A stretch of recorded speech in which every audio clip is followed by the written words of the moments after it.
Marcus Aurelius and the Secret of a Calm Mind, an English Through Great Stories production. The wind came from the north that night, cold, sharp, the kind of cold that didn't ask permission.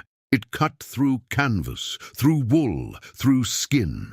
It found you wherever you tried to hide from it. Outside the tent, tens of thousands of soldiers waited in the dark. Roman legions stretched along the frozen banks of the Danube River. Their fires flickered against the black sky. Their breath rose in small clouds, disappeared, rose again. They were waiting, and they were afraid. Inside the tent, a single oil lamp burned. A man sat alone at a small wooden table. He was not young anymore. His face carried the lines of years, years of worry, years of decision, years of carrying things that no single person should ever have to carry. His hands, though, his hands were calm. They held a reed pen above an open journal. He wrote, not orders, not battle plans, not the cold language of empire. He wrote to himself. You have power over your mind, not outside events. Realize this, and you will find strength. He paused, listened to the wind, listened to the sound of boots outside, the distant murmur of soldiers speaking in low voices. He looked at what he had written, read it again, then he closed his eyes. This man was Marcus Aurelius, Emperor of Rome, commander of the greatest military force the ancient world had ever known. And in this moment, on the edge of war, he was not thinking about victory. He was not thinking about power. He was thinking about how to keep his mind still. This is his story. Chapter 1. The Boy Who Loved Books More Than Power. Rome, in the year 121. The city was already old, already enormous, already loud with the sound of merchants, chariots, fountains, arguments, laughter, prayer. The Forum Romanum rose in white marble against a blazing summer sky. The smell of bread baking, of fish from the market, of fresh-cut stone, it was everywhere, always soaking into the walls of every building, into the clothes of every person who walked those ancient streets. And in a large, comfortable house on the Caelian hill, a small boy sat in a garden, reading. His name was Marcus Annius Verus. He was 7 years old. He had dark eyes and a serious face, the face of a child who was always thinking, always observing, always slightly somewhere else, even when he was right in front of you. The book in his hands was about philosophy, not a story, not a game, philosophy. At 7. His mother had stopped being surprised by this. Marcus was not the kind of boy who ran through the streets. He was not the kind of boy who got into fights or raced horses or bragged about his family's wealth, though his family had plenty of it. He was the kind of boy who would rather sit under an olive tree for 3 hours with a scroll than do almost anything else in the world. He came from a good family, a respected family. His grandfather had been consul. His father had died when Marcus was still very young. So young that Marcus could barely remember his face, only the feeling of being held, safe and warm, and then the absence of that feeling. His grandfather raised him, taught him to be dignified, to be honest, to be careful with words, to think before speaking. Marcus listened. He always listened. He did not know, sitting in that garden on that warm afternoon, that the most powerful man in the world had noticed him. He did not know that his quiet, serious, bookish life was about to change forever. Chapter 2. The Emperor's Gaze. Emperor Hadrian was a complicated man. He had spent his reign traveling, visiting every corner of his vast empire, building things, fixing things, watching things. He had walked the streets of Athens in philosopher's clothes. He had stood at the edge of the world in northern Britain, looking out at the grey fog beyond his great stone wall, wondering what lay beyond the edges of everything he controlled. And he had come to understand something uncomfortable, something most emperors refused to think about. He was going to die, and when he died, someone would have to carry the empire. Someone capable, someone honest, someone who would not be corrupted by power, or made cruel by it, or swallowed whole by the weight of it. This was the problem. This was always the problem. Power attracted the wrong people. It always had. Those who wanted it most were usually the ones who should have it least. Hadrian had observed many men, many politicians, many soldiers, many nobles, and most of them, the moment they sensed power near them, changed. Their eyes changed, their voices changed. They started performing, started showing you what they thought you wanted to see, rather than who they actually were. But Marcus was different. Hadrian had watched him at public functions, this quiet, serious boy who asked questions that surprised adults, who said less than everyone else but seemed to understand more, who looked at things directly, without flattery and without fear. The boy was not pretending to be anything. That was rare. That was almost unbelievably rare. Hadrian made a decision. It would change the course of history. It would change the course of Marcus Aurelius's life. He arranged for Marcus to be formally adopted into the line of succession, to be groomed, to be prepared, to eventually become emperor. Marcus, at 17 years old, did not celebrate. He did not feel proud or excited or powerful. He felt the weight of it. He sat very still when he heard the news, and he felt something settle on his shoulders, something invisible, something enormous. He could not know then how heavy it would become.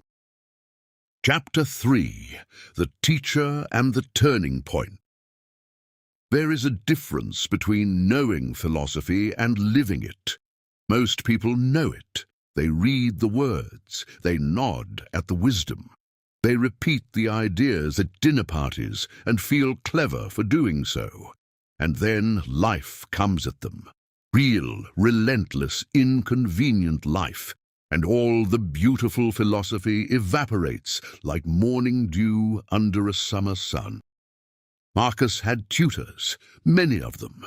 Rome's finest minds were brought before him, one by one, to shape the future emperor.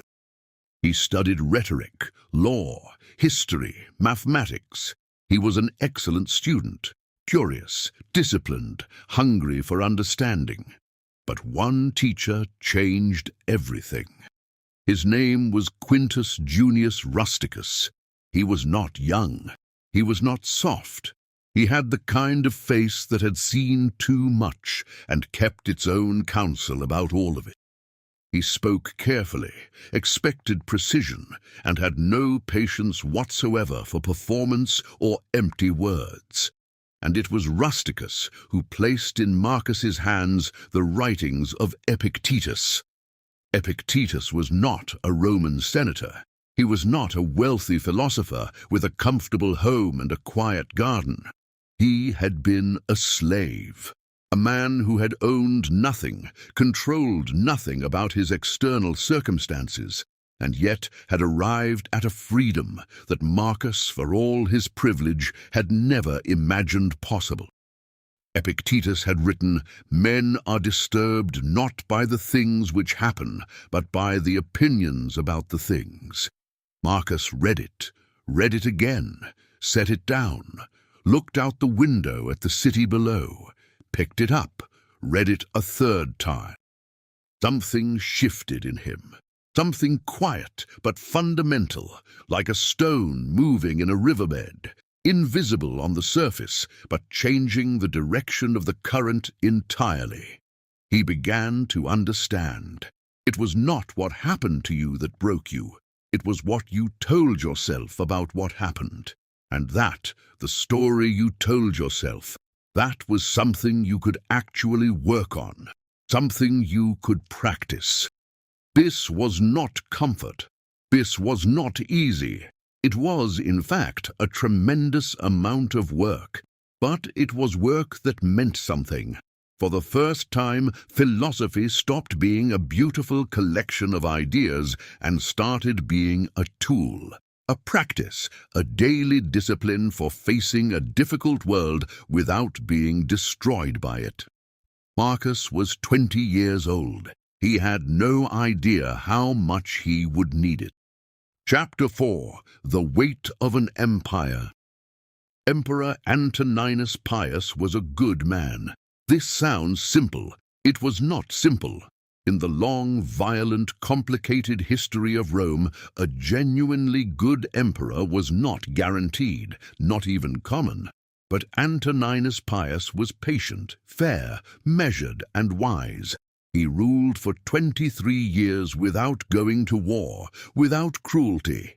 He was the kind of man who made goodness look easy, which was perhaps the most generous lie a good man could tell. Marcus served under him, learned from him, loved him, in the quiet, careful way Marcus loved most things, deeply but without drama. Antoninus was the closest thing to a father Marcus had ever really known. When Antoninus died in the year 161, Marcus was 39 years old. He stood in the great hall of the palace and heard the news and did not speak for a long moment. And then he was emperor. Just like that, the way terrible things often arrive, not with warning, not with ceremony, but simply, suddenly, irreversibly. He did not want it. He had never really wanted it.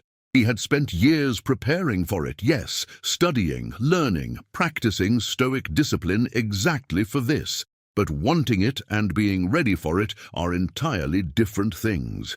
He took the throne alongside his adoptive brother, Lucius Verus, sharing power as co-emperors. But the weight, the real weight, was Marcus's. Everyone knew it. Marcus knew it most of all. And almost immediately, almost as if the empire itself had been holding its breath while Antoninus lived and now exhaled everything at once, things began to fall apart.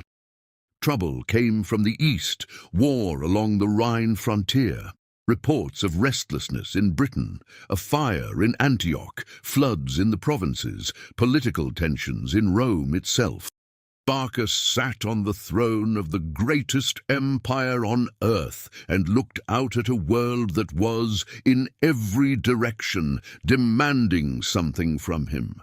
He picked up his pen and he began to write. Chapter 5. The Storm That Never Ends. Imagine holding a bowl of water in a storm. Your job is to keep the water still, to keep it level, to not spill a single drop. And the wind is pushing you from the left, and rain is coming down from above, and the ground underneath your feet is uneven, and people are shouting at you from all directions, and somewhere behind you something is on fire. This was Marcus Aurelius's life as emperor. In 165, a plague arrived. It came back with the soldiers from the eastern campaigns. No one knew what it was. No one understood how it spread. They only knew what it did. It moved through cities like a dark tide. It did not distinguish between the wealthy and the poor, the powerful and the helpless. It filled the streets of Rome with the dying. Historians would later estimate that it killed 5 million people across the empire, perhaps more. Marcus could not stop it. All the philosophy in the world, all the Stoic discipline, all the careful reasoning, none of it could stop a plague. He organized relief efforts. He ordered additional physicians. He had temples opened, prayers offered, resources distributed. He did everything an emperor could do, and still the plague burned through his world like a fire in dry grass. Then came the Germanic tribes, wave after wave of them, pressing against the northern frontier, testing the walls of the empire, pushing harder each year. Marcus, who had never wanted to be a general, who had preferred books to battles, found himself spending not months, but years on campaign, away from Rome, away from his family, away from quiet. His wife, Faustina, died on campaign, out there in the cold East, far from home. He had loved her, quietly and completely, in the way he loved all things. He wrote about her in his journal, not dramatically, not with theatrical grief, but with a grief that was honest and deep and private.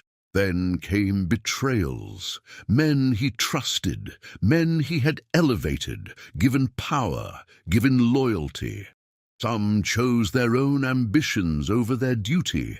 Some lied to his face while accepting his generosity. This was perhaps the hardest part, not the plague, not the war, the betrayals. Because Marcus wanted to believe in people. He wanted to think that if you treated someone with dignity, they would respond with dignity.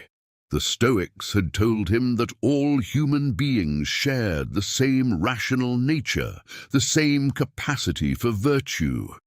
And yet, there were moments, quiet, honest moments, when Marcus admitted to himself that he was afraid. Not of death exactly, not of failure exactly, of losing himself, of being ground down slowly by the relentless weight of all of it, until the person who had sat in that garden reading philosophy as a boy was simply gone, eroded, replaced by something harder and colder and emptier. Those were the darkest nights, and it was on one of those nights that everything changed. Chapter 6, The Secret. It was not a dramatic moment. That is perhaps the most important thing to understand about it. The great turning points in a person's inner life rarely are dramatic. They do not arrive with thunder or music or a blinding light from the heavens. They arrive quietly, in small rooms, in the pause between one breath and the next. Marcus was on campaign. The year was somewhere in the long stretch of the Germanic wars. He was tired, genuinely, bone-deeply tired, in a way that sleep could no longer fully fix. He sat in his tent after a meeting with his generals, and the lamp was burning low, and the sounds of the camp had softened to a murmur. He had been going over the day in his mind, the problems, the decisions. The things that had gone wrong, the things that might go wrong tomorrow, the endless grinding machinery of empire demanding to be fed with his attention, his judgment, his energy, day after day after day. And suddenly, very quietly, very simply, he stopped. He stopped fighting it. He did not push the problems away. He did not try to solve them or plan around them or will them out of existence. He simply looked at them clearly, honestly, without the layer of anxiety and resistance that he usually wrapped around them. And in that stillness, something Epictetus had written came back to him, not as a philosophical idea, as a lived truth. Some things are in our control, and some things are not. The plague, not in his control. The Germanic tribes pressing against the frontier, not in his control. The betrayals of men he had trusted, not in his control. The death of his wife, not in his control. The weather, not in his control. What was in his control? How he thought about these things, how he responded, how he treated the next person he spoke to, whether he chose fear or steadiness in this exact moment, whether he gave up or continued. That was it. That was the list. It was short. It was entirely enough. He could not control the storm. He could control how he stood in it. Something in his chest loosened. Not completely, not forever, because this was not a one-time discovery. It was a daily practice, something that required returning to again and again and again. But in that moment, for the first time in years, Marcus Aurelius felt something he had almost forgotten. Peace. Not happiness, exactly, not the absence of difficulty, something quieter and stronger than either of those things. The kind of peace that does not depend on the world being easy, the kind that is available even in the middle of everything falling apart. He picked up his pen, he opened his journal, and he began to write. Chapter 7. The Journal by Candlelight. He never intended for anyone to read it. This is essential to understand. The journal that we now call the Meditations, one of the most widely read philosophical texts in all of human history, translated into dozens of languages, studied by generals and presidents and ordinary people in quiet rooms across 2,000 years, was never written for an audience. It was written for one person, Marcus Aurelius, talking to himself, reminding himself, correcting himself, encouraging himself when he was low, disciplining himself when he was weak, working through his fear and his grief and his frustration on the page with an honesty that he perhaps could not afford to show the world around him. He wrote on the German frontier, by lamplight, while armies slept outside in the cold. He wrote in tent after tent, in campaign after campaign, in year after year of a war he had not chosen and did not want. He wrote things like, "How much time he gains who does not look to see what his neighbor says or does or thinks." He wrote, "Waste no more time arguing about what a good man should be one." He wrote, "The impediment to action advances action. What stands in the way becomes the way." He wrote, "I have often wondered how it is that every man loves himself more than all the rest of men, but yet sets less value on his own opinion of himself than on the opinion of others." He wrote these things not because he had mastered them. He wrote them because he hadn't, because he needed to say them out loud to himself again and again, the way you repeat a path through a forest until your feet learn to follow it even in the dark. There are entries in the Meditations where you can almost feel the exhaustion underneath the words, where the clarity he is reaching for seems hard-won, not given, where you sense a man pressing his fingernails into his palms and asking himself to be better than he feels. And there are entries that feel like open sky, like a man who has, at least in this moment, found solid ground, who is not performing wisdom, but genuinely resting inside it. This is what makes the Meditations unlike almost any other philosophical text. It is not a lecture, it is not a theory. It is a human being, powerful, pressured, grieving, afraid, trying, writing himself back toward himself. Night after night, page after page, the lamp burning down, the wind cold outside, the empire waiting, Marcus writing, because this was the one thing in all of it that he could always come back to. This was the ground that did not shift. Chapter 8. The Art of Carrying On. The years continued, as years do, relentlessly, without asking if you are ready. The Germanic wars were not quick. They stretched across nearly a decade of Marcus's reign. He returned to Rome between campaigns, but the peace never lasted long. There was always another crisis, always another fire to put out, another decision that only he could make, another loss that only he had to absorb in silence, because an emperor is not permitted to fall apart in front of his people. He made mistakes, this is important to say. He was not perfect. History is honest about this. He trusted the wrong people sometimes. Some of his administrative decisions, in hindsight, were poor ones. And in the matter of his son Commodus, the one great failure of his reign, the one decision he could not bring himself to make differently, he chose hope over wisdom. He named his biological son as his successor, breaking the tradition of choosing the best qualified man rather than the nearest blood relative. Commodus would go on to be one of Rome's worst emperors, cruel, erratic, dangerous, the opposite of everything Marcus had stood for. Perhaps Marcus knew this, somewhere deep and private. Perhaps he chose not to know. The heart has its own logic, even in the most disciplined of men.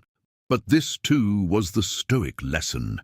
You were not striving for perfection, you were striving for effort, for honesty, for showing up day after day and choosing the better impulse over the worse one as often as you could manage it. You would fail sometimes, you would get things wrong. The Stoics did not ask you to be a god, they asked you to be a person who was trying. Marcus was always trying. In the final years, his health declined. The campaigns had taken their toll. Cold, exhaustion, the illnesses that circle men who have lived hard lives in hard places. He grew thinner, slower. The lines on his face deepened into something that looked, at last, like peace rather than worry. He still wrote in his journal. He wrote about death with the directness of someone who had stopped being afraid of it. It is not death that a man should fear, but he should fear never beginning to live. He looked at the great sweep of history, all the emperors who had come before him, all their ambitions, all their wars, all their monuments, and observed that the river of time had carried all of it away, the great and the terrible alike. What remained was only this: what kind of person had you been in the moments you were given? This was enough. He had decided it was enough. He was 58 years old when he died, March in the year 180, on campaign as he had so often been, near the Danube where the cold wind still blew from the north. He had asked to see his son. His generals came to him, his physicians stood nearby. According to those who were present, his last public words were to a guard who asked for the password. Marcus smiled slightly and said, "Go to the rising sun, for I am setting." And then he closed his eyes, and the storm went on without him, and the ground he had spent his whole life learning to stand on remained. Chapter 9. What the Candle Left Behind. 2,000 years is a long time. Empires have risen and fallen since Marcus Aurelius died. The city of Rome he loved and served was sacked, rebuilt, transformed beyond recognition. The legions he commanded are long gone. Their roads still exist in the landscape of Europe, but the men who walked them are dust. The languages have changed, the borders have changed, the world has changed in ways that Marcus could not have imagined in his most ambitious thoughts.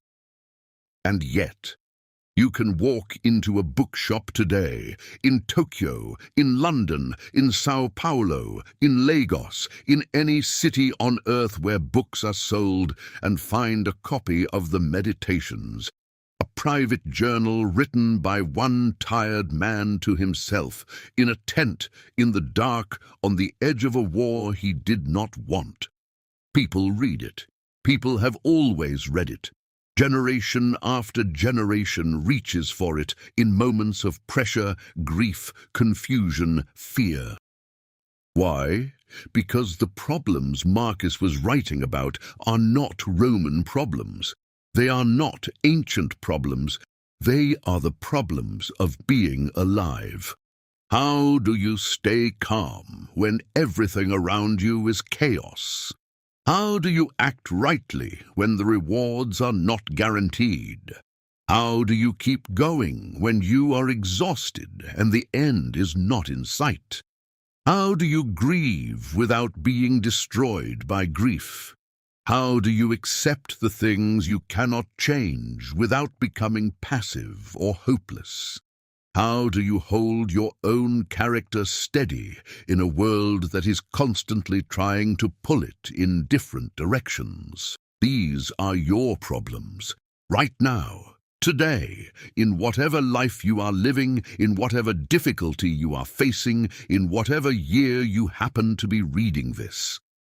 Marcus Aurelius found one answer. Not a perfect answer, not a comfortable answer, but a real one. The answer was this: decide what is yours to control. Then focus there, completely. Everything else, you let it be what it is, without letting it become who you are. The storm will come. The storm always comes. The plague, the betrayal, the loss, the disappointment, the years that are harder than you expected them to be. These things are not optional. They are the weather of a human life. But you are not the weather. You are the person standing in it. And the quality of your standing, the steadiness of your posture, the honesty of your thought, the care you take with the people next to you, that is yours, completely and always yours. No emperor can take it. No plague can reach it. No storm, no matter how violent, can touch it if you protect it carefully. This is what Marcus Aurelius learned. This is what he wrote down in a cold tent 2,000 years ago by the light of a single lamp. This is what he left behind for you. Epilogue: The Boy in the Garden. There is a boy sitting in a garden on the Candlelight hill. He is 7 years old. The afternoon light is warm and golden, the way Roman afternoons can be in summer. The kind of light that makes everything feel slightly more real than usual, more present, more worthy of attention. He is reading. He does not know what is coming. He does not know about the empire that will be placed on his shoulders, or the wars he will fight, or the plague that will move through his world like a shadow, or the people he will lose, or the years of cold and exhaustion on distant frontiers. He does not know about the journal. He does not know that one day he will fill its pages with the most honest conversation a person has ever had with themselves. He does not know any of it. He only knows the words in front of him, and the warm light on the page, and the quiet of the garden, and the particular peace that comes from understanding something, really understanding it, not just knowing the words, but feeling them settle into place somewhere inside you, like a key turning in a lock. This is what philosophy felt like to him, even then, like a door opening.